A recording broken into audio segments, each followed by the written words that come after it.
ಅಪ್ಪಯ್ಯನನ್ನು ಸಮರ್ಪಣಾಪೂರ್ವಕ ನಮಸ್ಕರಿಸಿ, ವೇದಿಕೆಯ ಮೇಲಿರುವ ನನಗೆ ಪರಮ ಪೂಜ್ಯರು, ಅತ್ಯಂತ ಗೌರವಾನ್ವಿತರೂ ಆದ ಶ್ರೀ ಗುರುರಾಜ ಕರ್ಜಗಿಯವರು ಮತ್ತು ಅಣ್ಣ ಗಣೇಶ್ ಇಬ್ಬರನ್ನೂ ಕೂಡ ಭಕ್ತಿಪೂರ್ವಕವಾಗಿ ನಮಿಸಿ, ಸನ್ಮಿತ್ರ ಸಹೋದರ ಶ್ರೀ ಶ್ರೀಕಾಂತ್ ಶೆಟ್ಟಿ ಕಾರ್ಕಳದಿಂದ ಬಂದಿದ್ದಾರೆ, ಅವರನ್ನು ಕೂಡ ವಂದಿಸಿ, ಹನುಮಕ್ಕನವರ ಈ ಧಾವಂತದಲ್ಲಿ ಅವರು ನಮ್ಮನ್ನು ಪಾಲ್ಗೊಂಡ ರೀತಿಯನ್ನು ಅಭಿವಂದಿಸಿ, ಅವರನ್ನು ಕೂಡ ಇನ್ನೊಂದು ಸ್ವಲ್ಪ ಹೊತ್ತಿನಲ್ಲಿ ಅವರು ಸಿದ್ಧರಾಗಿ ಇಲ್ಲಿಗೆ ಬರ್ತಿದ್ದಾರೆ, ಅವರನ್ನು ಕೂಡ ನಮಸ್ಕರಿಸಿ, ಎಲ್ಲ ನಮಗೆ ಅತ್ಯಂತ ಆದರಣೀಯರು, ನಮ್ಮ ಈ ಎಲ್ಲ ಕಾರ್ಯಕ್ರಮದ ಜೀವಾಳವೂ ಆದ ಅಷ್ಟೂ ಜನ ಈ ತೋಟದ ಬಂಧುಗಳು ಅಂತ ಭಾವಿಸುವ ಈ ಪ್ರೇಕ್ಷಕ ಗಣವನ್ನು ಪೂಜ್ಯ ಭಾವದಿಂದ ಹಣೆ ಹಚ್ಚಿ, ಎಲ್ಲ ಹಿರಿಕಿರಿಯರ ಪದತಲಕ್ಕೆ ಹಣೆ ಹಚ್ಚಿ ನಮಸ್ಕಾರ. ಅಪ್ಪಯ್ಯ ನಾಳೆ ಜುಲೈ 8 ವಾಸ್ತವಿಕ ದಿನಾಂಕದ ಪ್ರಕಾರ 104 ವರ್ಷದ ಹುಟ್ಟಿದ ದಿನದ ಕಾರ್ಯಕ್ರಮ. ಬಾಗಿಲು ತೆಗೀರಿ, ಎರಡು ಕಡೆ ಬಾಗಿಲು ತೆಗೀರಿ. ಈ ಅವಸರದಲ್ಲಿ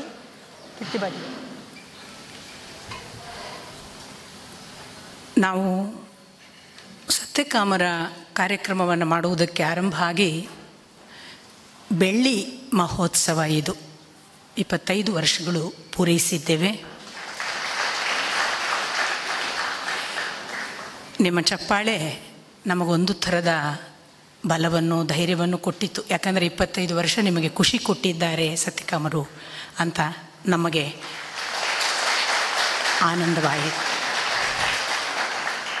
98ರ ಅವರ ಕಾಲವಾದ ನಂತರದ ವರುಷದಲ್ಲಿ 99ನೇ ವರ್ಷ ಅದೇ ಅಂಗಳದಲ್ಲಿ 100 ಜನರೊಂದಿಗೆ ಪ್ರಾರಂಭವಾದ ಈ ಕಾರ್ಯಕ್ರಮ ನೂರಾರು ಆಗಿ 1000ಕ್ಕೆ ಬಂದು 1000 ಪ್ರೇಕ್ಷಕರಾಗಿ ನೀವು ನಮ್ಮ ಜೊತೆಗಿದ್ದೀರಿ.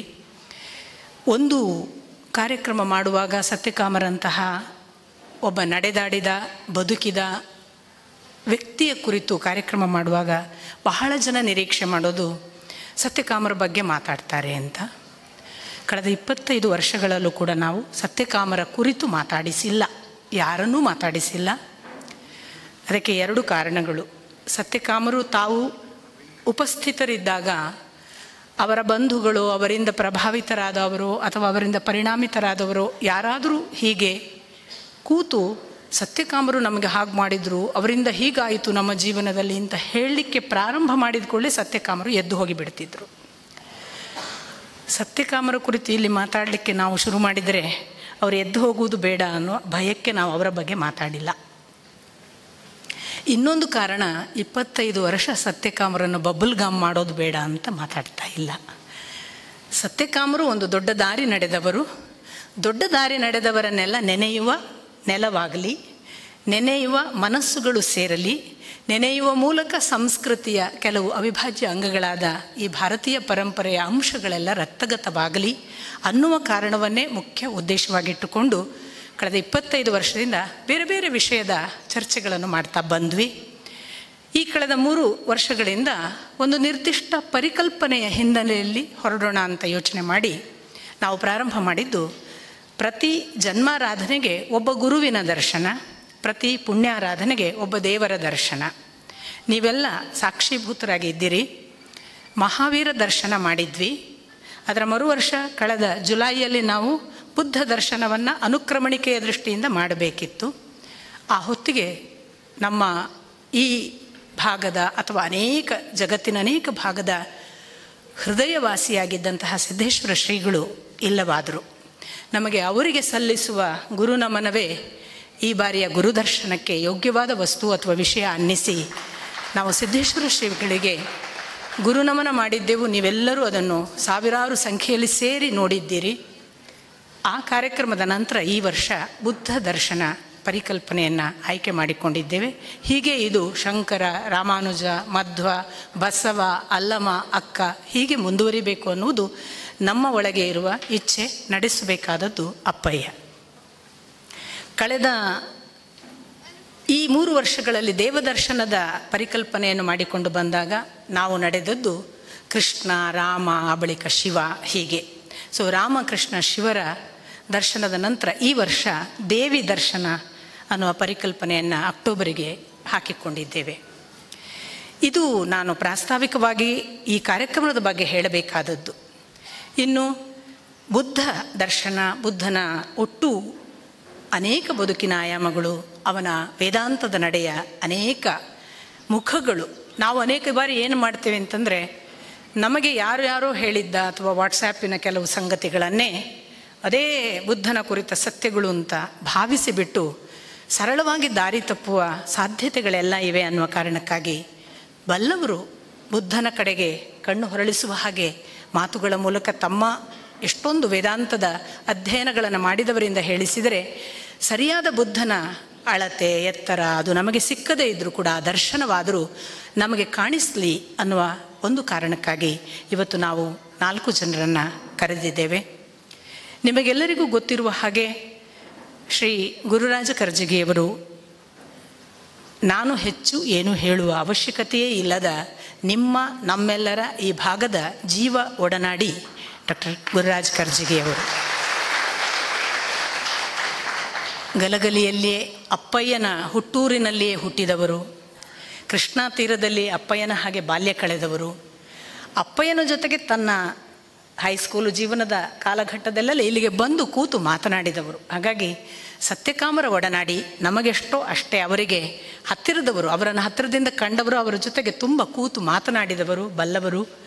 ಅಷ್ಟು ಮಾತ್ರ ಅವರ ಪರಿಚಯವಲ್ಲ, ಅವರು ಏನು ಮಾಡಿದ್ದಾರೆ ಅಂತ ಹೇಳಲಿಕ್ಕೆ ಬಹುಶಃ ನಾನು ಹೇಳುವುದಕ್ಕೆ ಹೊರಟ್ರೆ ನೀವು ಹೇಳುವಷ್ಟು ನಿಮಗೆಲ್ಲರಿಗೂ ಒಬ್ಬೊಬ್ಬರಿಗೂ ಗೊತ್ತಿದೆ.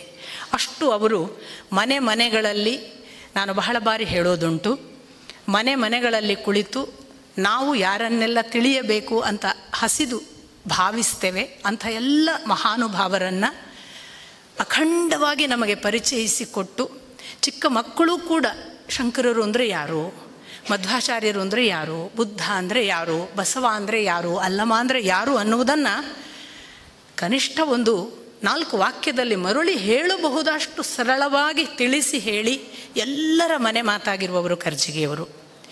ಅವರು ಕೇವಲ ಆ ಥರದ ವಾಗ್ಮಿತೆ ಒಂದೇ ಅವರ ದಾರಿ ಅಲ್ಲ, ಅವರೊಬ್ಬ ಶಿಕ್ಷಣ ತಜ್ಞ. ಯಾವ ಮಟ್ಟಕ್ಕೆ ಶಿಕ್ಷಣ ತಜ್ಞ ಅಂದರೆ ಇವತ್ತು 100 ಶಿಕ್ಷಣ ಸಂಸ್ಥೆಗಳನ್ನು ತನ್ನ ಮಾರ್ಗದರ್ಶನದಲ್ಲಿ ಭಾರತದಾದ್ಯಂತ ನಡೆಸ್ತಾರೆ, ವಿದೇಶಕ್ಕೂ ಕೂಡ ಅನೇಕ ಮಾರ್ಗದರ್ಶನಗಳನ್ನು ಮಾಡ್ತಾರೆ. ಅವರಿಗೆ ಸಂದ ಪ್ರತಿಭೆಗೆ, ಅವರ ಈ ವಿದ್ವತ್ತಿಗೆ, ಅವರ ವೈದುಷ್ಯಕ್ಕೆ ಸಲ್ಲಿರುವ ಮತ್ತು ಸಲ್ಲಲಿಕ್ಕಿರುವ ಪ್ರಶಸ್ತಿಯ ಪಟ್ಟಿಗಳನ್ನು ನಾನು ಹೇಳೋದಿಲ್ಲ. ಯಾಕೆಂದರೆ ನನಗೆ ಯಾವತ್ತೂ ಅನಿಸೋದು, ಭಗವಂತ ಅವರಿಗೆ ಎಂಥ ಪ್ರಶಸ್ತಿ ಕೊಟ್ಟಿದ್ದಾನೆ ಅಂತ ಅಂದರೆ, ಅವರು ಹೋದಲ್ಲಿ ಜನ ಮುತ್ತಿಕ್ತಾರಲ್ಲ, ಅದು ಭಗವಂತ ಕೊಟ್ಟ ಪ್ರಶಸ್ತಿ. ಅಂಥ ಪ್ರಶಸ್ತಿಗಳ ಜೊತೆಗೆ ಸಾಕು ಅಂತ ನನಗೆ ಮಾಸ್ಟ್ರು ಆರ್ಡ್ರ್ ಮಾಡ್ತಿದ್ದಾರೆ. ಅಂಥ ಕರ್ಜಗಿಯವರು ನಮ್ಮ ಜೊತೆಗಿದ್ದಾರೆ. ಎಷ್ಟು ಸರಳವಾಗಿ ನಮ್ಮ ಜೊತೆಗಿರ್ತಾರೆ ಅನ್ನೋದನ್ನು ಕೂಡ ನಾನು ಆಗಲೇ ಹೇಳಿದ ಹಾಗೆ ಸಂಸ್ಕೃತಿಯ ಭಾಗವಾಗಿ ನಾವು ತಿಳ್ಕೋಬೇಕು. ದೊಡ್ಡವರು ಎಷ್ಟು ಸರಳ ಇರ್ತಾರೆ.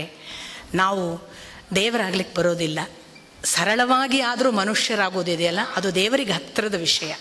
ಅಂಥ ರೀತಿಯಲ್ಲಿ ಬದುಕ್ತಾ ಇರುವ ಕರ್ಜಗಿಯವರನ್ನು ಕೂಡ ನಾನು ತೋಟದ ಅಷ್ಟೂ ಜನ ನಿಮ್ಮ ಬಂಧುತ್ವದ ಕಾರಣವಾಗಿ ನಿಮ್ಮೆಲ್ಲರ ಮುಖಾಂತರ ನಾನು ಪ್ರತಿನಿಧಿಯಾಗಿ ಅವರನ್ನು ತುಂಬು ಹೃದಯದಿಂದ ಬರಮಾಡಿಕೊಳ್ತಿದ್ದೇನೆ.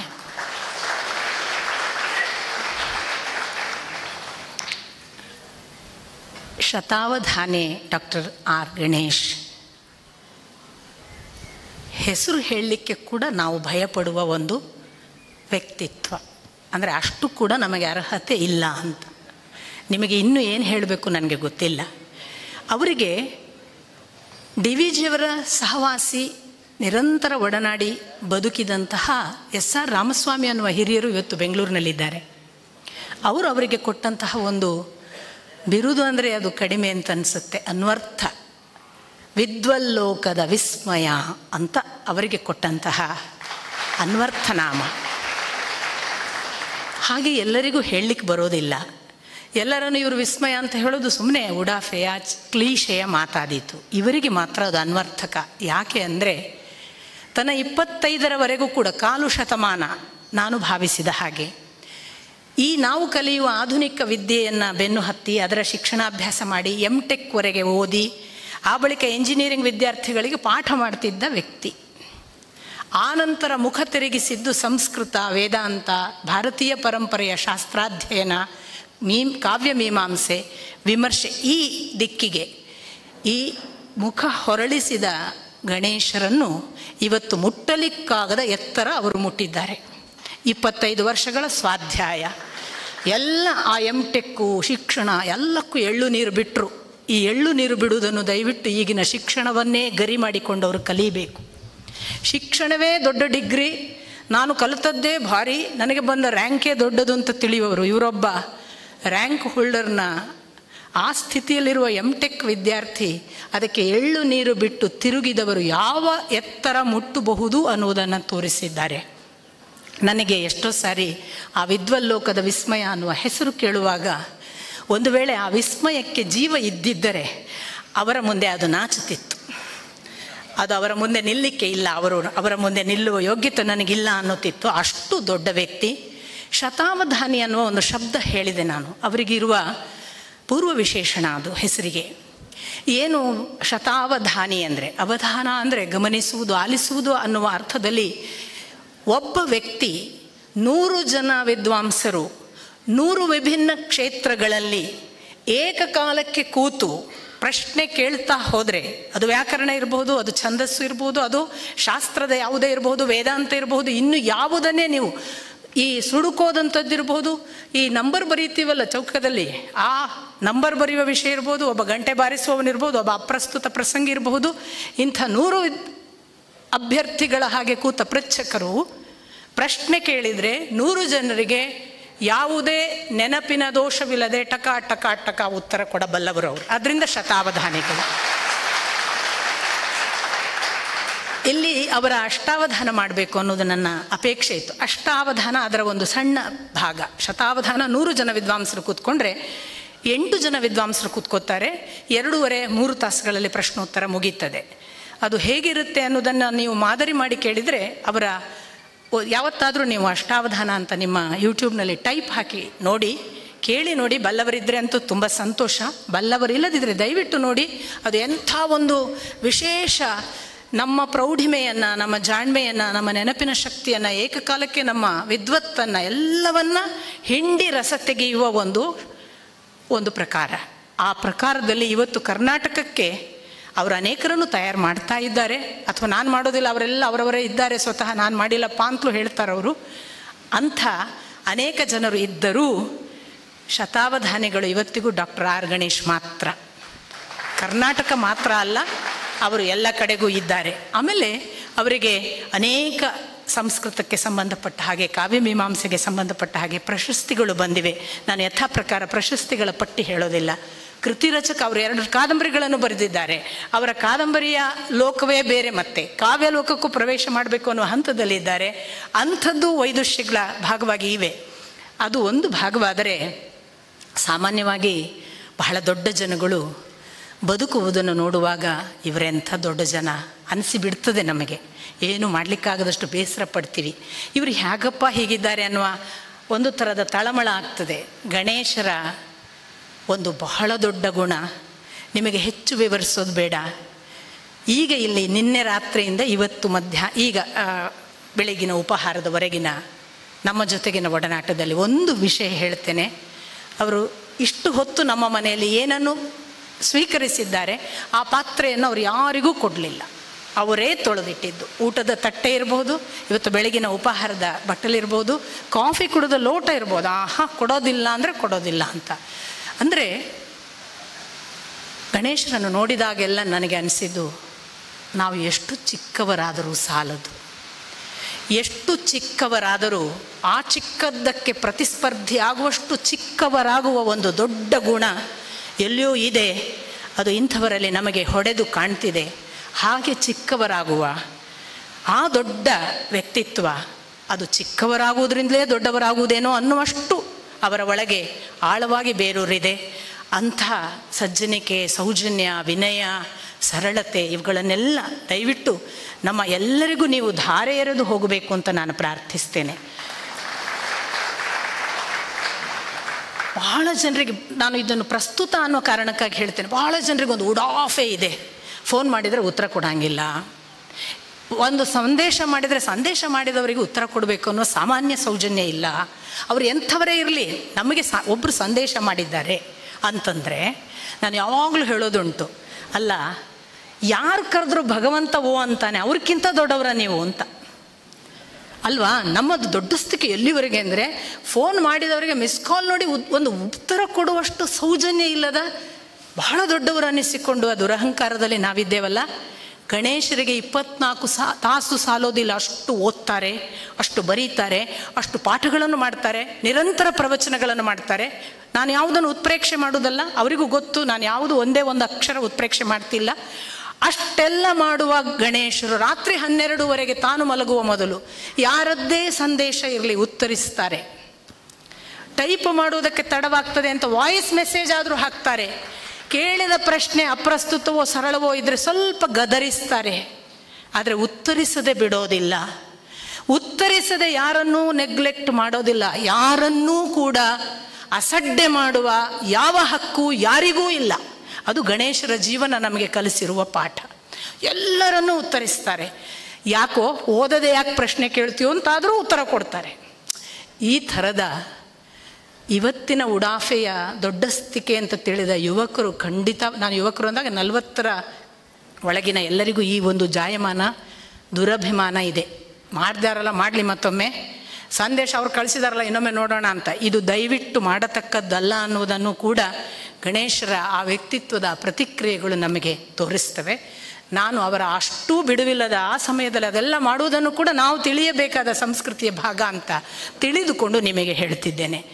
ಅಂಥ ಗಣೇಶ್ ಅಣ್ಣ 2005ಕ್ಕೆ ಇಲ್ಲಿ ಕೆರೆ ಉದ್ಘಾಟನೆಗೆ ಬಂದು ನಮಗೆ ಸಾಕ್ಷಿಯಾದವರು. ಅದಾದ ಬಳಿಕ ಮತ್ತೆ ಸುಮಾರು 9 ವರ್ಷಗಳೇ ಆದು, ನಾಳೆ ಮತ್ತೆ 10 ವರ್ಷಕ್ಕೆ, ಆ ಹೊತ್ತಿಗೆ 15 ವರ್ಷ ಅಂತ ಅನಿಸುತ್ತೆ, ಹೌದು 15ನೇ ವರ್ಷಕ್ಕೆ ಹತ್ತಿರ ಆಗಿದ್ದೀವಿ. ಅಲ್ಲಿಂದ ಇಲ್ಲಿಯವರೆಗೆ ಅವರು ನಮ್ಮ ಜೊತೆಗೆ, ಅಲ್ಲಿ ನನಗೆ ಎಲ್ಲ ಒಡನಾಟದಲ್ಲಿ ಸಿಕ್ಕಿದ್ರು ಕೂಡ ಈ ಕಲ್ಲಹಳ್ಳಿಗೆ ಮತ್ತೆ ಮೊದಲ ಬಾರಿ ಬಂದ ಹಾಗೆ ಬಂದಿದ್ದಾರೆ. ಅಣ್ಣನನ್ನು ನಮ್ಮ ತೋಟದ ಅಷ್ಟೂ ಬಂಧುಗಳ ಪರವಾಗಿ, ಅಷ್ಟೂ ಜನ ಸಹೃದಯರ ಪರವಾಗಿ ಬಹಳ ಭಕ್ತಿಯಿಂದ ನಾನು ಗೌರವಪೂರ್ವಕವಾಗಿ ಬರಮಾಡಿಕೊಳ್ಳುತ್ತೇನೆ. ಹನುಮಕ್ಕನವರು ಬಂದ, ಬನ್ನಿ ದಯವಿಟ್ಟು ಹನುಮಕ್ಕನವರು.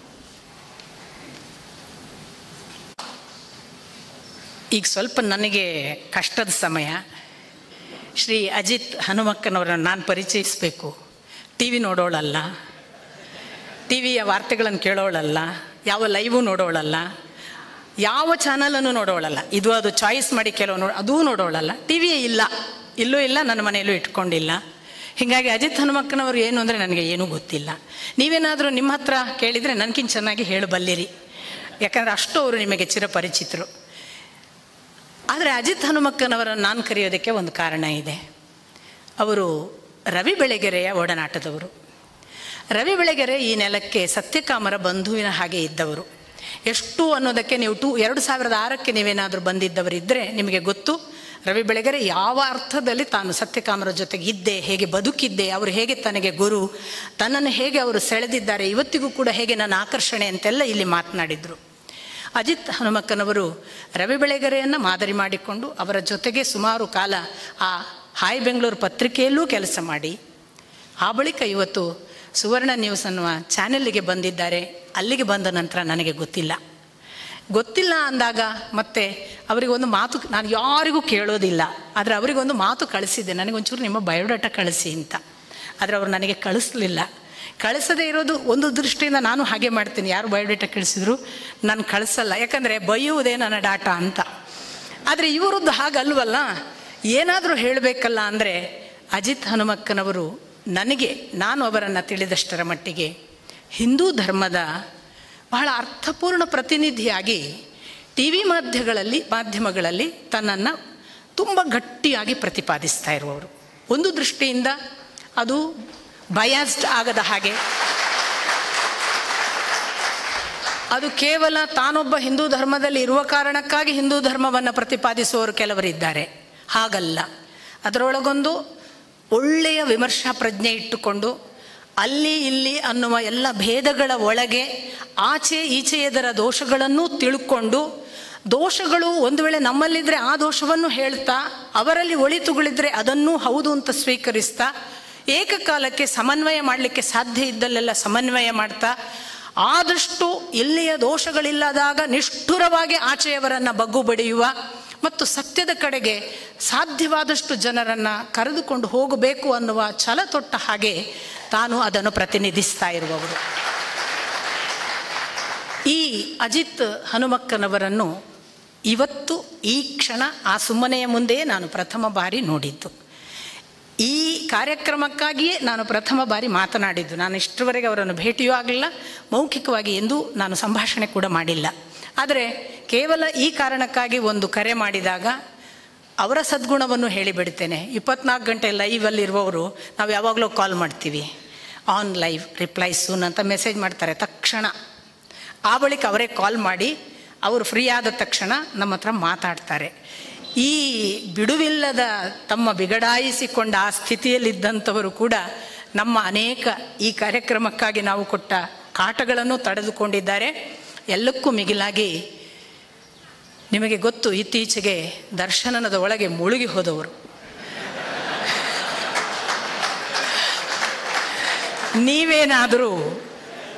ನೀವೇನಾದರೂ ಅಜಿತ್ ಹನುಮಕ್ಕನವರು ಅಂದರೆ ಆ ದರ್ಶನದವರು ಅಂತ ತಿಳಿದರೆ ಇವತ್ತು ಬುದ್ಧ ದರ್ಶನವೂ ಮಾಡಬಲ್ಲವರು. ಹಾಗಾಗಿ ನಾನು ವಿಷಯವನ್ನು ಯಾರಿಗೂ ವೈಯಕ್ತಿಕವಾಗಿ ಇದೇ ವಿಷಯ ಮಾತಾಡಿ ಅಂತ ಹೇಳಲಿಲ್ಲ, ಅವರವರಿಗೆ ಆಯ್ಕೆ. ಆದರೆ ಬುದ್ಧನ ಅನೇಕ ಆಯಾಮಗಳನ್ನು ಅವರೆಲ್ಲ ತೋರಬಲ್ಲರು ಅನ್ನುವ ಸಂಪೂರ್ಣ ಭರವಸೆ ಮತ್ತು ಗೌರವ ನಮಗೆ ಇರೋದರಿಂದ ನಾನು ಅವರು ಕೂಡ ಇವತ್ತು ಬುದ್ಧನ ಒಂದು ಯಾವುದನ್ನು ಅವ್ರು ಮಾತಾಡ್ತಾರೋ ಅದನ್ನು ಮಾತನಾಡುವುದಕ್ಕಾಗಿ ನಿನ್ನೆ ರಾತ್ರಿಯ 9:30ವರೆಗಿನ ಲೈವ್ ಮುಗಿಸಿ ಒಂದು 3 ಗಂಟೆ ಕಾಲ ನಿದ್ದೆ ಮಾಡಿ 3:30ಗೆ ಎದ್ದು 4:30ಯಿಂದ ಮತ್ತೆ ಫ್ಲೈಟ್ ಹಿಡಿಲಿಕ್ಕೆ ಧಾವಿಸಿ ಈ ಕ್ಷಣದವರೆಗೂ ಪ್ರಯಾಣ ಮಾಡಿ ನಮ್ಮನ್ನು ಸೇರಿದ್ದಾರೆ. ಚಾನಲ್ನಲ್ಲಿ ದೊಡ್ಡ ಜನ ಆಗೋದು ಅಂದರೆ ಸುಲಭ ಅಲ್ಲ ಅನ್ನೋದಕ್ಕೆ ಇದು ಒಂದು ಮಾದರಿ. ಎಷ್ಟು ಕಷ್ಟಪಡಬೇಕು ಅಂತ. ಇಂಥ ಎಲ್ಲ ಕಷ್ಟಗಳ ಮಧ್ಯೆ ಅಪ್ಪಯ್ಯನ ನೆಲಕ್ಕೆ ಬಂಧು ರವಿ ಬೆಳೆಗೆರೆಯನ್ನು ನೆನಪು ಮಾಡುವುದಕ್ಕೆ ತಮ್ಮ ಬಂದ ಹಾಗೆ ಬಂದಿದ್ದಾರೆ ಅಂತ ಭಾವಿಸ್ತಾ, ಈ ತೋಟದ ಅಷ್ಟು ಜನ ನಮ್ಮ ಜೀವ ನಾಡಿಗಳನ್ನೆಲ್ಲ ನೆನೆದುಕೊಂಡು ಅವರ ಪರವಾಗಿ ನಿಮ್ಮನ್ನು ಬಹಳ ಪ್ರೀತಿಪೂರ್ವಕವಾಗಿ ಇಲ್ಲಿಗೆ ಆಹ್ವಾನಿಸ್ತಿದ್ದೇನೆ. ಶ್ರೀಕಾಂತ್ ಶೆಟ್ಟಿ ಕಾರ್ಕಳ ಅನ್ನುವ ಹೆಸರು ನಿಮಗೆ ಕೆಲವರಿಗೆ ಹೊಸದು ಇರಬಹುದು. ಸ್ವಲ್ಪ ನೀವು ಕೂಡ ಓದುವ ಜೊತೆಗೆ ಹಿಂದೂ ಸಂಸ್ಕೃತಿಯ ಜಾಗೃತಿಯ ಕಾರ್ಯಕ್ರಮಗಳು ಇವುಗಳನ್ನು ಗಮನಿಸ್ತಿದ್ರೆ ಶ್ರೀಕಾಂತ್ ಶೆಟ್ಟಿ ಹೊಸಬರಲ್ಲ. ಉಡುಪಿಯ ಪತ್ರಕರ್ತರಾಗಿರುವ ವೃತ್ತಿಯಿಂದ ಪತ್ರಕರ್ತರಾಗಿರುವ ಶ್ರೀಕಾಂತ್ ಶೆಟ್ಟಿ ತನ್ನ ಕುಲಧರ್ಮದಿಂದ ಭೂತಾರಾಧನೆಯ ಪ್ರಮುಖ ಗುರಿಕಾರರವರೆಗೆಲ್ಲ ಕೆಲಸ ಮಾಡುವ ಆ ಭೂತಾರಾಧನೆಯ ಸಂಸ್ಕೃತಿಯನ್ನು ಕೇವಲ ಗುರಿಕಾರರಾಗಿ ಕೆಲಸ ಮಾಡುವ ಸಂಪ್ರದಾಯ ಶರಣರ ಭಕ್ತಿ ಶ್ರದ್ಧೆಯ ಕೇವಲ ಅಂಧತ್ವದವರಲ್ಲ, ಅದರ ಸಂಪೂರ್ಣ ಜಾನಪದೀಯ ಮತ್ತು ಶಾಸ್ತ್ರೀಯ ವಿವರಗಳನ್ನು ತಾನು ಅಧ್ಯಯನ ಮಾಡಿಕೊಂಡು, ಅದು ಸಿರಿಪಾಡ್ದನ ಇರ್ಬೋದು, ಅಲ್ಲಿ ಬೇರೆ ಬೇರೆ ಭೂತಕ್ಕೆ ಸಂಬಂಧಪಟ್ಟ ಬೇರೆ ಬೇರೆ ದೈವಗಳ ಕಲ್ಪನೆಗಳಿರ್ಬೋದು, ಅವುಗಳೆಲ್ಲವನ್ನು ಕೂಡ ಆಳವಾಗಿ ಅಧ್ಯಯನ ಮಾಡಿಕೊಂಡು ಆ ಭೂತಾರಾಧನೆಯ ಸಂಸ್ಕೃತಿಯ ಹಿಂದೆ ಇರುವ ಭಾರತೀಯ ಪರಂಪರೆ ಏನು, ದಕ್ಷಿಣ ಕನ್ನಡದ ಅದರ ಜೀವಸತ್ವ ಏನು, ಅದನ್ನು ತಿಳಿದುಕೊಂಡು ತಾನು ಕೂಡ ವೈಯಕ್ತಿಕವಾಗಿ ಭೂತಾರಾಧನೆಯಲ್ಲಿ ಒಂದು ಮುಖ್ಯ ಪಾತ್ರ ವಹಿಸುವುದು ಅಂತ ಇರುತ್ತೆ ಗುರಿಕಾರನ ಹಾಗೆ. ಅಂಥವುಗಳನ್ನೆಲ್ಲ ನಡೆಸುವ ಮತ್ತು ನಿಂತು ಭೂತಾರಾಧನೆಗಳಲ್ಲಿ ಪಾಲ್ಗೊಳ್ಳುವ ಒಬ್ಬ ವ್ಯಕ್ತಿ ಒಂದು ಮುಖ. ಇನ್ನು ಶ್ರೀಕಾಂತ್ ಶೆಟ್ಟಿಗೆ ಇರುವ ಇನ್ನೊಂದು ಮುಖ ನಿಮಗೆ ಬಹುಶಃ ಗೊತ್ತಿರಬಹುದು. ಅವರು ಯಹೂದಿ ಅಂತ ಒಂದು ಪುಸ್ತಕವನ್ನು ತಾನು ನಮಗೆ ಕೊಟ್ಟರು. ಆ ಯಹೂದಿ ಪುಸ್ತಕ ಅಜಿತ್ ಹನುಮಕ್ಕನವರೇ ಬಿಡುಗಡೆ ಮಾಡಿ ಮಾತನಾಡಿದರು. ಬಹುಶಃ ನೀವು ಯೂಟ್ಯೂಬ್ನಲ್ಲಿ ಈಗಲೂ ಹುಡುಕಿದರೆ ಅದು ಸಿಗುತ್ತೆ ನಿಮಗೆ. ಅವರ ಇನ್ನೊಂದು ಬರವಣಿಗೆ ಆಯಾಮದಲ್ಲಿರುವಂತಹ ಹಿಂದೂ ಧರ್ಮದ ಕುರಿತ ಅವರ ಎಚ್ಚರ, ಜಾಗೃತಿ, ಅದಕ್ಕೆ ಅವರು ಪಡುವ ಪಾಡು ಮತ್ತು ಅದಕ್ಕಾಗಿ ಅವರು ತನ್ನನ್ನು ಓದಿಗೆ ತೊಡಗಿಸಿಕೊಳ್ಳುವಾಗ ಆಯ್ಕೆ ಮಾಡಿಕೊಳ್ಳುವ ಕೃತಿಗಳು, ಪ್ರಕಟ ಮಾಡುವ ಕೃತಿಗಳು, ಇವುಗಳು ಕೂಡ ಮತ್ತು ಏಕಕಾಲಕ್ಕೆ ಸಂಘಟಕನಾಗಿ ಉಡುಪಿ ದಕ್ಷಿಣ ಕನ್ನಡದ ಭಾಗದಲ್ಲೆಲ್ಲ ಅಜಿತ್ ಹನುಮಕ್ಕನವರನ್ನು ಕರೆಸಿ ಕಾರ್ಯಕ್ರಮ ಮಾಡಿಸಿದ್ದಾರೆ. ನಾನು ಅವರ ಮೂಲಕವೇ ಅಜಿತ್ ಹನುಮಕ್ಕನವರನ್ನು ಸಂಪರ್ಕಿಸಿದ್ದು ಕೂಡ. ಈ ಶ್ರೀಕಾಂತ್ ಶೆಟ್ಟಿಗೆ ಒಳ್ಳೆಯ ಒಂದು ತುಳು ಕೂಡ ಎಷ್ಟು, ನಿಮಗೆ ತುಳು ಅರ್ಥ ಆಗೋದಿಲ್ಲ, ಇಲ್ಲಾಂದರೆ ನಾನು ಅವರಿಗೆ ಹೇಳ್ತಿದ್ದೆ ತುಳುವಲ್ಲೇ ಮಾತಾಡಿ ಅಂತ. ಅಷ್ಟು ಅದ್ಭುತವಾಗಿ ತುಳುವಲ್ಲಿ ಮಾತನಾಡಬಲ್ಲವರು, ಅಷ್ಟೇ ಕರಾರುವಾಕ್ಕಾಗಿ ಕನ್ನಡದಲ್ಲೂ ಮಾತನಾಡಬಲ್ಲವರು. ಅಂಥ ಶ್ರೀಕಾಂತ್ ಶೆಟ್ಟಿ ಉಡುಪಿಯಿಂದ ಆಲ್ಮೋಸ್ಟ್ ನಿಮಗೆ ಗೊತ್ತಿರಲಿಕ್ಕೆ ಸಾಕು, ರಾತ್ರಿ 9ಕ್ಕೆ ಕೂತ್ರೆ ಇವತ್ತು 9 ಗಂಟೆಗೆ ಬಂದು ತಲುಪ್ತಾರೆ ಅವರು. ಅಷ್ಟು ಹೊತ್ತು ಪ್ರಯಾಣ ಮಾಡಿಕೊಂಡು ನಮ್ಮ ತನಕ ಬಂದಿದ್ದಾರೆ. ಅವರು ಕೂಡ ಇವತ್ತು ಬುದ್ಧನ ಕುರಿತು, ನಾನು ಯಾಕೆ ಈ ಎಲ್ಲ ಬೇರೆ ಬೇರೆ ದಿಕ್ಕುಗಳನ್ನು ಯೋಚನೆ ಮಾಡಿದ್ದೇನೆ ಅಂದರೆ, ಬುದ್ಧ ಎಲ್ಲರಿಗೂ ಸಲ್ಲುವವ. ನಮ್ಮಲ್ಲಿ ಬುದ್ಧನನ್ನು ಒಬ್ಬರ ವಸ್ತುವನ್ನಾಗಿ ಮಾಡಲಾಗಿದೆ. ಬುದ್ಧ ಅಂದರೆ, ನನಗೊಬ್ಬರು ನನ್ನ ಆಮಂತ್ರಣ ಪತ್ರಿಕೆಯನ್ನು ನಾನು ವಾಟ್ಸ್ಯಾಪ್ ಮಾಡಿದ ತಕ್ಷಣ ದಿವಾಕರ ಹೆಗಡೆ ಅಣ್ಣ ಅವರಿಗೆಲ್ಲ ಗೊತ್ತು, ಖರ್ಚಿಗೆ ಅವರಿಗೂ ಗೊತ್ತು. ದಿವಾಕರ ಹೆಗಡೆ ನನಗೆ ತಕ್ಷಣಕ್ಕೆ ಮಾಡಿದ ಒಂದು ಸಂದೇಶ, ಕಮ್ಯುನಿಸ್ಟರ ಕೈಯಲ್ಲಿದ್ದ ಬುದ್ಧನನ್ನು ಅಶ್ವತ್ಥ ಕಟ್ಟೆಗೆ ತಂದಿರಲ್ಲ, ತುಂಬ ಸಂತೋಷ ಅಂತ. ಇವತ್ತು ಅನೇಕ ಜನ ತಮ್ಮ ಕಮ್ಯುನಿಸ್ಟನ್ನು ಮತ್ತು ತಾವು ಯಾವುದೋ ಈ ವೈದಿಕ ವಿರೋಧಿ ಅಂತ ಹೇಳುವ ಮನೋಧರ್ಮ ಉಳ್ಳವರು ಅಂತ ತಮ್ಮನ್ನು ತಾವೇ ಹೇಳಿಕೊಳ್ಳುವ, ಭಾರತೀಯ ಪರಂಪರೆ, ವೈದಿಕ ಪರಂಪರೆ ಅಲ್ಲ ವಾಸ್ತವಿಕ, ಅವರು ಭಾರತೀಯ ಪರಂಪರೆಗೆ ವಿರೋಧ ಹೋಗಬೇಕು ಅಂತ ಛಲ ತೊಟ್ಟವರೆಲ್ಲ ಬುದ್ಧನನ್ನು, ಮಹಾವೀರನನ್ನು, ಬಸವಣ್ಣನನ್ನು ಕೂಡ ತಮ್ಮ ತಮ್ಮ ಯಾವ ಒಂದು ಉರುಳು ಇದೆ ಆ ಉರುಳಿನ ಹಗ್ಗಕ್ಕೆ ಹಾಕಿ ಗೂಟಕ್ಕೆ ಬಿಗಿಯುವ ಕೆಲಸ ಮಾಡ್ತಿದ್ದಾರೆ. ಇವರು ಯಾರು ಗೂಟಕ್ಕೆ ಬಿಗಿಸಿಕೊಂಡು ಕೂತ್ಕೊಳ್ಳಲಿಕ್ಕೆ ಬಂದ ಚಿಕ್ಕ ವ್ಯಕ್ತಿಗಳಲ್ಲ. ಅವರಿಗೆ ಹಾಕುವ ಯಾವ ಗೂಟವೂ ನಿಲ್ಲಲಿಕ್ಕಿಲ್ಲ. ಆದರೆ ಕಮ್ಯುನಿಸ್ಟರು ಅನ್ನಿಸಿಕೊಂಡವರು ಮತ್ತು ಈ ಥರ ಅನೇಕ ಪ್ರಭೇದ, ನಾನು ಅವರಿವರು ಅಂತ ಹೇಳುವುದಕ್ಕಿಂತ ನಿಮಗೆ ಗೊತ್ತು, ಎಡಪಂಥೀಯ ಒಲವಿನವರಿಗೆಲ್ಲ ಹೇಗೆ ಅಂದರೆ ಬುದ್ಧ ಒಂದು ಆಯುಧ. ಅದು ನಮ್ಮ ಆಯುಧ ಮಾಡಿಕೊಳ್ಳುವುದು, ನಮಗೆ ಬೇಕಾದಂತೆ ಅವರನ್ನು ಬಳಸುವುದು ದೊಡ್ಡ ವ್ಯಕ್ತಿಯ ಮುಂದೆ ನಾವು ತೋರುವ ಸಣ್ಣತನ. ನಾವು ಅವನ ಆಯುಧವಾಗಬೇಕು. ದೊಡ್ಡವರಿದ್ದರೆ ನಾವು ಆ ದೊಡ್ಡವರಿಗೆ ನಮ್ಮನ್ನು ಬಳಸಿ ಅಂತ ನಾವು ಸಲಕರಣೆ ಆಗಬೇಕು. ಆ ದೊಡ್ಡವರಿಗೆ ನಿಮ್ಮ ಗೂಟಕ್ಕೆ ನಮ್ಮನ್ನು ಕಟ್ಟಿಕೊಳ್ಳಿ ಅನ್ನಬೇಕು, ನಮ್ಮ ಗೂಟಕ್ಕೆ ಅವರನ್ನು ಕಟ್ಟುವುದಲ್ಲ. ಈ ಹಿನ್ನೆಲೆಯಲ್ಲಿ ನನಗನ್ನಿಸ್ತು, ಅದು ಯಾರು ತಮ್ಮ ತಮ್ಮ ವಸ್ತು ಮಾಡಿಕೊಂಡು ತಮ್ಮ ಮನೆಯ ಲಾಕರ್ನಲ್ಲಿ ಇಟ್ಟಂತಹ ಬುದ್ಧನನ್ನು ಎಲ್ಲ ಆಯಾಮಗಳಿಂದ, ಅದು ಯಾರಿಗೂ ಸಲ್ಲದ ಒಬ್ಬ ಮಹಾ ವ್ಯಕ್ತಿಯನ್ನು, ಜಗತ್ತಿಗೆ ತನ್ನನ್ನು ತೋರಬಲ್ಲ ಮಹಾಶಕ್ತಿಯನ್ನು ನಾವು ಅನೇಕ ಆಯಾಮಗಳಲ್ಲಿ ಇರುವಂಥವರಿಂದ ತಿಳಿಯೋಣ. ಆ ಮೂಲಕ ಬುದ್ಧ ಎಲ್ಲರಿಗೂ ಸಲ್ಲುವವ ಅನ್ನೋದನ್ನು ಅರ್ಥ ಮಾಡಿಕೊಳ್ಳೋಣ ಅನ್ನೋ ಕಾರಣಕ್ಕಾಗಿ ಶ್ರೀಕಾಂತ್ ಶೆಟ್ಟಿಯನ್ನು ಕೂಡ ನಾನು ಇಲ್ಲಿಗೆ ಆಹ್ವಾನಿಸಿದ್ದೇನೆ. ಇವತ್ತು ಬಂದಿರುವ ಶ್ರೀಕಾಂತ್ ಶೆಟ್ಟಿಯವರಿಗೂ ಕೂಡ ಈ ತೋಟ ನಿಮಗೆ ಸುಂದರವಾಗಿ ಕಂಡರೆ ಇಲ್ಲಿಯ ಜನ ಕಾರಣ, ಈ ತೋಟ ನಿಮಗೆ ಆಕರ್ಷಕವಾಗಿ ಕಂಡರೆ, ಸುಂದರವಾಗಿ ಕಂಡರೆ, ನಿಮ್ಮನ್ನು ಸೆಳೆದಿದ್ದರೆ ಇಲ್ಲಿರುವ ಗಿಡಮರಗಳು ಕಾರಣ. ಇಲ್ಲಿರುವ ಅದರ ಸುತ್ತಮುತ್ತ ಓಡಾಡಿ ಅದನ್ನೆಲ್ಲ ಸ್ವಚ್ಛವಾಗಿಟ್ಟ ಅನೇಕ ನಮ್ಮ ಜೀವದ ಅವಿಭಾಜ್ಯ ಅಂಗವಾಗಿ ಅಪ್ಪಯ್ಯನ ಕಾಲದಿಂದ ಇರುವಂತಹ ಅನೇಕ ಒಂದು 20 ಜನ ನಮ್ಮ ಜೊತೆಗೆ ನಿರಂತರವಾಗಿರ್ತಾರೆ. ಅವರೆಲ್ಲರೂ ಕಾರಣ. ಅವರೆಲ್ಲರ ಪರವಾಗಿ ನಾನು ನಿಮ್ಮನ್ನು ಮತ್ತೊಮ್ಮೆ ಸ್ವಾಗತಿಸ್ತೇನೆ. ಬಹಳ ದೀರ್ಘ ಮಾಡೋದಿಲ್ಲ. ತುಂಬ ವಿಶೇಷ ಆಸ್ಥೆಯಿಂದ ಪತ್ರಕರ್ತರು ಬಂದಿದ್ದಾರೆ. ಪತ್ರಕರ್ತರು ಬಹಳ ಬರೋದು ಯಾವಾಗ ಅಂದರೆ ದೊಡ್ಡ ಪತ್ರಕರ್ತ ಬಂದಾಗ. ಅವರಿಗೊಂದು ಭಯ ಇರುತ್ತೆ, ಅವ ಹೋಗಿ ಏನು ರಿಪೋರ್ಟ್ ಮಾಡ್ತಾನ ಅಂತ. ಅದಕ್ಕೂ ಒಂದು ಒಳ್ಳೆಯ ನಮಸ್ಕಾರ ಹೇಳಿ, ಪ್ರತಿ ವರ್ಷ ಆದಷ್ಟು ಪತ್ರಕರ್ತರನ್ನು ಕರೆಯೋಣ, ನೀವು ಬರ್ತಾಯಿರಿ ಅಂತ ನಿಮಗೂ ಹೇಳಿ, ಎಲ್ಲ ಜನ ಸಾಗರದಂತೆ ಬಂದಾಗ ನಮಗೆ ಯಾವತ್ತೂ ಕೂಡ ಬಲವಾಗಿ ನಿಂತಹ ನಮ್ಮ ಈ ಕ್ಷೇತ್ರದ ಶಾಸಕರಾದ ಸಿದ್ದು ಸೌದಿಯವರು ಕೂಡ ಬಂದಿದ್ದರು. ಅವರು ಬಂದು ಅಲ್ಲಿ ಪುಷ್ಪಾಂಜಲಿ ಮಾಡಿದರು. ಅವರು ಕೂಡ ಇಲ್ಲೆಲ್ಲೋ ಇದ್ದಾರೆ ಅಂತ ಭಾವಿಸ್ತಾ ಅವರನ್ನು ಅವರು ಅವಸರದಲ್ಲಿ ಹೊರಟಿದ್ದಾರೆ. ಅವರಿಗೂ ಕೂಡ ನಾನು ಸ್ವಾಗತವನ್ನು ಹೇಳಿ, ಹೆಸರು ಹೇಳಲಿಕ್ಕಾಗದ, ಹೇಳಿದರೆ ನಮ್ಮನ್ನು ಯಾಕೆ ಬಿಟ್ರಿ ಅಂತ ಕೇಳಬಹುದಾದ ನೀವೆಲ್ಲ ಬಂದಿದ್ದೀರಿ. ಉಡುಪಿಯಿಂದ, ಶಿವಮೊಗ್ಗದಿಂದ, ಚಿಕ್ಕಮಗಳೂರಿನಿಂದ, ಮೈಸೂರಿನಿಂದ, ಮುಂಬೈಯಿಂದ, ಯಾವ ಭಾಗ ನಾನು ಹೆಸರು ಬಿಟ್ಟನು ಅಂತ ಗೊತ್ತಾಗದ ಹಾಗೆ ಇರುವ ಅನೇಕ ಊರಿನ, ಈ ಕಡೆ ಹುಬ್ಬಳ್ಳಿಯವರು, ಬೆಳಗಾವಿನವರು, ಬಾಗಲಕೋಟೆಯವರು, ರಾಯಚೂರಿನವರು, ಸುಮಾರು 70 ಜನ, ಮಾನ್ವಿಯವರು 70 ಜನ ನಮ್ಮಲ್ಲಿ ವಸತಿಯೇ ಇದ್ದಾರೆ, ಬೇರೆ ಬೇರೆ ಭಾಗದಿಂದ ಬಂದವರು. ಅವರಲ್ಲದೆ ಈಗ ಇಲ್ಲಿಂದ ಬಿಜಾಪುರವೋ, ಬೆಳಗಲಿಯೋ, ಇನ್ನೆಲ್ಲೋ ಮುಧೋಳವೋ, ಆ ಕಡೆಯಿಂದ ಹುಬ್ಬಳ್ಳಿಯ ತನಕ ಬಂದಿರುವ ನೀವೆಲ್ಲ ಇದ್ದೀರಿ. ನೀವು ಯಾರೂ ನಮಗೆ ಹೊಸಬರಲ್ಲ. ಬಹುಶಃ ನಾನೇ ನಿಮಗೆ ಹೊಸಬಳು, ಅಷ್ಟು ದೂರ ಆಗಿಬಿಟ್ಟಿದ್ದೀನಿ. ನಿಮ್ಮ ಜೊತೆಗೆ ಇವತ್ತು ನಾನು ನಿಮ್ಮ ಜೊತೆಗೆ ಇರುವುದು ನನಗೆ ಕೂಡ ಸಂತೋಷದ ವಿಷಯ. ಯಾಕಂದರೆ ನಾನು ಊರೆಲ್ಲ ಸುತ್ತಾಡಿ ಬಂದ ಮೇಲೆ ನನಗೆ ಗೊತ್ತಾಗಿರುವ ಬಹಳ ದೊಡ್ಡ ಸತ್ಯ, ಉತ್ತರ ಕರ್ನಾಟಕದಂಥ ಜನ ಇನ್ನೆಲ್ಲೂ ಇಲ್ಲ. ಉತ್ತರ ಕರ್ನಾಟಕದಂಥ ಜನರ ಪ್ರೀತಿ ನಿಮಗೆ ಇನ್ನೆಲ್ಲೂ ಸಿಗೋದಿಲ್ಲ. ನಾನು ಏನು ಮುಖಸ್ತುತಿ ಯಾರನ್ನು ಮಾಡಿ ಗೊತ್ತಿಲ್ಲ, ಇದ್ದದ್ದು ಹೇಳೋದು. ಉತ್ತರ ಕರ್ನಾಟಕದಲ್ಲಿರುವಷ್ಟು ದೊಡ್ಡದನ್ನು ಗೌರವಿಸುವ ಗುಣ ಇನ್ನೆಲ್ಲಿಯೂ ಇಲ್ಲ. ಇಂಥ ಅಪೂರ್ವ ಗುಣಗಳುಳ್ಳ ಈ ಮಣ್ಣಿಗೆ ತುಂಬ ಹತ್ತಿರ ಇರೋದ್ರಿಂದ ನಿಮಗೆ ಈ ಗುಣಗಳು ಅಂತ ನಾನು ಭಾವಿಸ್ತೀನಿ. ಎಲ್ಲ ಕೃಷಿಕರು ಬಹುತೇಕ ಅವರಿಗೆಲ್ಲ ಮಣ್ಣಿನ ಗುಣ ಇರೋದ್ರಿಂದ ಆ ತಾಯ್ತನದ ಗುಣಗಳಿವೆ ಅಂತ ಕಾಣಿಸುತ್ತೆ. ನಾನು ಬಹಳ ಊರು ಸುತ್ತಾಡಿದ್ದೇನೆ, ಬಹಳ ಜನರ ಜೊತೆಗಿದ್ದೇನೆ. ಇಂಥ ಎಲ್ಲ ಸತ್ಯಗಳನ್ನು ನಿಮ್ಮ ಮುಂದೆ ಇಟ್ಟು ಈ ಸತ್ಯವನ್ನು ನನಗೆ ಕಾಣಿಸಿದ ಈ ನೆಲಕ್ಕೆ ವಂದಿಸಿ, ಈ ಸತ್ಯವನ್ನು ಕಾಣುವುದಕ್ಕೆ ಕಾರಣರಾದ ಸತ್ಯಕಾಮರನ್ನು ವಂದಿಸಿ. ಯಾಕೆಂದರೆ ಅವರು ಹಾಗೆ ಎತ್ತಿಕೊಂಡು ಇಲ್ಲಿ ಬಂದ್ರಲ್ಲ, ಆ ಎತ್ತಿಕೊಂಡು ಬಂದ ಆ ಬಲ, ಆ ಶಕ್ತಿ, ಅದೆಲ್ಲ ಈ ನೆಲದ ಗುಣ ಅವರದ್ದು ಆಗಿ ಅದು ನನ್ನನ್ನು ಕರಗಿಸಿದೆ. ಇನ್ನಷ್ಟು ಕರಗಿಸಲಿ. ನಿಮ್ಮ ಪದತಲದಲ್ಲಿ ಒಂದು ದಿನ ನಾನೂ ಕೂಡ ಲಯವಾಗಿ ಒಂದು ಈ ಮಣ್ಣಿನ ಕಣ ಆಗುವ ಹಾಗೆ ಭಗವಂತ ಅನುಗ್ರಹಿಸಲಿ ಅಂತ ಅಪ್ಪಯ್ಯನ ಹುಟ್ಟಿದ ದಿನ ಪ್ರಾರ್ಥಿಸ್ತಾ, ನಿಮ್ಮೆಲ್ಲರನ್ನು ತುಂಬ ಪ್ರೀತಿಯಿಂದ ಬರಮಾಡಿಕೊಳ್ತಾ ಬಂದಿರೋ ಎಲ್ಲರಿಗೂ ಕೂಡ ದೂರದ ಹತ್ತಿರದ ಅನ್ನುವ ಭೌಗೋಳಿಕ ಆ ದೂರವನ್ನು ಬಿಟ್ಟು ನೀವೆಲ್ಲ ಹತ್ತಿರದವರು ಅಂತ ಭಾವಿಸ್ತಾ ನಿಮ್ಮೆಲ್ಲರನ್ನು ತುಂಬ ಪ್ರೀತಿಯಿಂದ ಸ್ವಾಗತಿಸಿ, ಈ ಕಾರ್ಯಕ್ರಮ ಸಂಜೆ 6:30ವರೆಗೆ ಇರ್ತದೆ. ಯಾವ ಕಾರಣಕ್ಕೂ ಯಾವುದನ್ನು ದಯವಿಟ್ಟು ತಪ್ಪಿಸಿಕೊಳ್ಬೇಡಿ. ಮಧ್ಯಾಹ್ನ ಇಷ್ಟು ಜನ ನಿಮ್ಮನ್ನು ಕುರಿತು ಕೂತ್ಕೊಳ್ತಾರೆ, ನೀವು ಪ್ರಶ್ನೆಯನ್ನು ಕೇಳ್ತೀರಿ. ಕೇಳುವುದು ಅಂದರೆ ದಯವಿಟ್ಟು ಅಲ್ಲಿ ಕೂತು ಕೇಳುವುದಲ್ಲ, ನಮಗೆ ಬರೆದು ಕೊಡ್ತೀರಿ.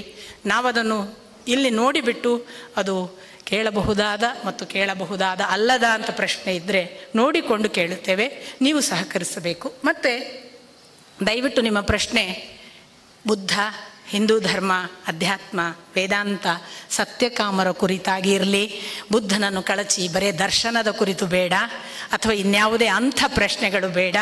ಆದಷ್ಟು ವಿಷಯ ನಾವು ಪರಿಕಲ್ಪನೆಯ ಜೊತೆಗಿದ್ದೇವೆ, ಅದಕ್ಕೆ ಸಂಬಂಧಪಟ್ಟ ಪ್ರಶ್ನೆಗಳನ್ನು ಕೇಳಿ. ತುಂಬ ವಿಶೇಷ ಹೆಸರು ಮಾಡಿದ ನೌಶಾದ್ ಮತ್ತು ನಿಷಾದ್ ಹರಳಾಪುರ್, ಬಹುಶಃ ಈ ಭಾಗದಲ್ಲಿ ಶಾಸ್ತ್ರೀಯ ಸಂಗೀತಜ್ಞರು ಬಹಳ ಜನ ಇದ್ದೀರಿ. ನಿಮಗೆ ಗೊತ್ತು, ಹಿಂದೂಸ್ತಾನಿ ಸಂಗೀತದಲ್ಲಿ ಅವರ ತಂದೆ ಕೂಡ ಬಹಳ ದೊಡ್ಡ ಹೆಸರು. ಅಂಥ ಸಂಗೀತ ವಿದ್ವಾಂಸರು ಕೂಡ ಬರ್ತಾ ಇದ್ದಾರೆ. ಅವರು ಈಗ ಇನ್ನೇನು ಸಮೀಪಿಸ್ತಾರೆ. ಅವರನ್ನು ಕೂಡ ತುಂಬ ಪ್ರೀತಿಯಿಂದ ಬರಮಾಡಿಕೊಂಡು 6:30ವರೆಗೆ ನೀವು ಹೋಗುವುದಿಲ್ಲ ಅನ್ನುವ ಮಾತನ್ನು ನಾನೇ ನಿಮಗೆ ಕೊಟ್ಟು ನೀವು ನಮ್ಮ ಜೊತೆಗೆ ಇರಬೇಕು ಅಂತ ಪ್ರಾರ್ಥಿಸ್ತಾ, ನಮ್ಮನ್ನು ಈ ಕಾರ್ಯಕ್ರಮಕ್ಕೆ ನಿರೂಪಣೆ ಮಾಡುವ ಮತ್ತು ನನ್ನ ಜೊತೆಗೆ ನಿರಂತರವಾಗಿ ಈ ಕೆಲಸಗಳಲ್ಲೆಲ್ಲ ಸಹಕರಿಸುವ ವಿನಯ್ ಶಿವಮೊಗ್ಗ ಮುಂದಿನ ನಿರೂಪಣೆಯನ್ನು ನಡೆಸ್ತಾನೆ. ಅವನನ್ನು ಕೂಡ ಸ್ವಾಗತಿಸಿ, ಎಲ್ಲ ಕೆಲಸಗಳಿಗೆ ಬೆನ್ನೆಲುಬಾಗಿ ನಿಂತ ನನ್ನ ಎಲ್ಲ ಜೀವಗಳನ್ನು ಮತ್ತೊಮ್ಮೆ ನೆನೆದು ವಂದಿಸಿ ಅವರನ್ನು ಎಲ್ಲರನ್ನೂ ಸ್ವಾಗತಿಸ್ತಾ ನಿಮಗೆ ಮತ್ತೊಮ್ಮೆ ನಮಿಸಿ ಕಾರ್ಯಕ್ರಮವನ್ನು ಆರಂಭಿಸ್ತಿದ್ದೇವೆ. ದೀಪ ಬೆಳಗುವುದರ ಮೂಲಕ ಸತ್ಯಕಾಮರಿಗೆ ಸ್ವತಃ ಬೆಳಕಿಗೆ ದೀಪ ಬೆಳಗುವುದಾ ಅನ್ನುವ ಪ್ರಶ್ನೆಯ ಜೊತೆಗೆ ಒಂದು ದೀಪ ಹಚ್ಚುವ ಕೆಲಸ ಎಲ್ಲ ಗಣ್ಯರು ನಡೆಸಿಕೊಡಬೇಕು ಅಂತ ಪ್ರಾರ್ಥಿಸ್ತೇನೆ.